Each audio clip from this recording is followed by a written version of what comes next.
కేంద్ర ప్రభుత్వం ఈ మధ్య తీసుకుంటే కొన్ని నిర్ణయాలు చాలా తప్పిదాలు, పొరపాట్లు.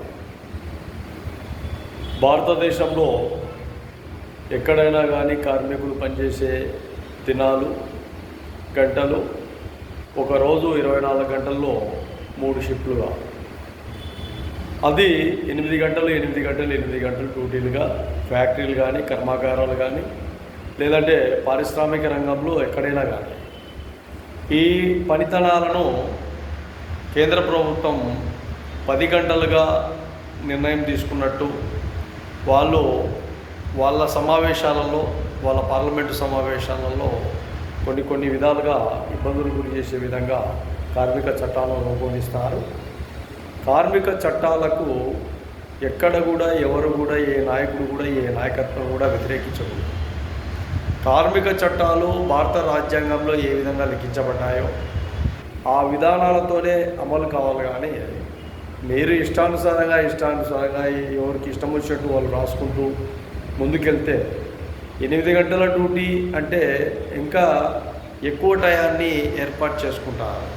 కొన్ని చోట్ల పనిచేసే విధానాలలో ఇప్పటికీ కూడా 12 గంటల డ్యూటీ పని చేస్తారు. కొంతమంది 10 గంటలు పని చేస్తారు, కొంతమంది 13 గంటలు పని చేస్తారు. 8 గంటలు పని అనేది ఒక చాలా వరకు కరెక్ట్. అది ఒకవేళ మీకు పనితనము మీ కర్మాగారాలలో, మీ చిన్న తరహా పరిశ్రమలలో ఇంకా 8 గంటలు అనేది ఒక లౌక్యం. లేదా జనరల్ ఒకటి ఉంది. జనరల్ అంటే 9కి వెళ్తే 8:30, 9కి వెళ్తే 5:30 లోపు బయటకు వచ్చే విధంగా ఎక్కడైనా కానీ ఫ్యాక్టరీలో, లేదా షిఫ్ట్ల ప్రకారంగా ఈ టైం వరకు పనిచేయాలనేది ఒక కాన్సెప్ట్.